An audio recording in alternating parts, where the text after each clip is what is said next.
जिसके भीतर अपना स्वाज्ञान पैदा होता है उसकी तो सब अकड़ खो जाती। उस स्वाज्ञान की अग्नि में सब अहंकार भस्मीभूत हो जाता है। ज्ञान से अहंकार कटता नहीं, भर जाता। ज्ञान से अहंकार और मजबूत होकर छाती पे बैठ जाता।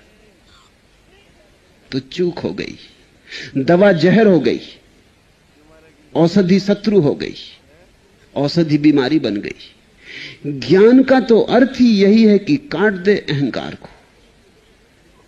अगर ज्ञान से तुम्हारे भीतर मैं की अकड़ बढ़ने लगे और ऐसा लगने लगे मैं जानता, कौन मेरे जैसा जानता, कौन है जो मेरे मुकाबले, मैं अद्वितीय, मैं बेजोड़, ऐसे भाव उठने लगे ज्ञान से, तो समझना चूक हो गई। जल्दी समझ जाना। और जो आकांक्षाओं से भरा है वो अतृप्ति और अतृप्ति में जलता है।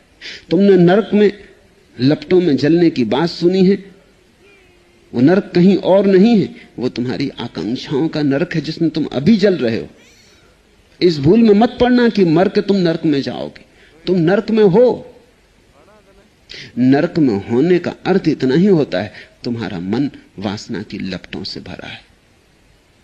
बुद्ध से तुम ज्ञानी की तरह कुछ नहीं पूछ सकते हो। ज्ञानी की तरह पूछा तो बुद्ध उत्तर भी नहीं देंगे।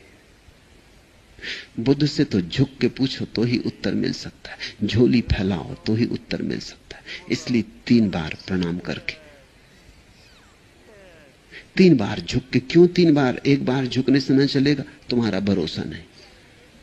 एक बार झुको और बिल्कुल ना झुको, अकड़े ही खड़े रहो। शायद दूसरी बार थोड़े और, शायद तीसरी बार झुक पाओ। भूल चूक ना हो जाए, इसलिए 3 बार। क्योंकि तुम झुको तो ही बुद्ध उत्तर देते। तुम्हारा झुकना जब दिखाई पड़ जाए, प्रत्यक्ष हो जाए, तो ही उत्तर देते। क्योंकि जो जानकार है उसको बुद्ध उत्तर नहीं देते। जानकार को क्या उत्तर देना? जो निर्दोष भाव से पूछता है, जो इस बात को स्वीकार करके पूछता है कि मैं अज्ञानी हूं, आप ज्ञान बरसाएं, मैं अंधेरे में हूं, आपकी रोशनी लाएं।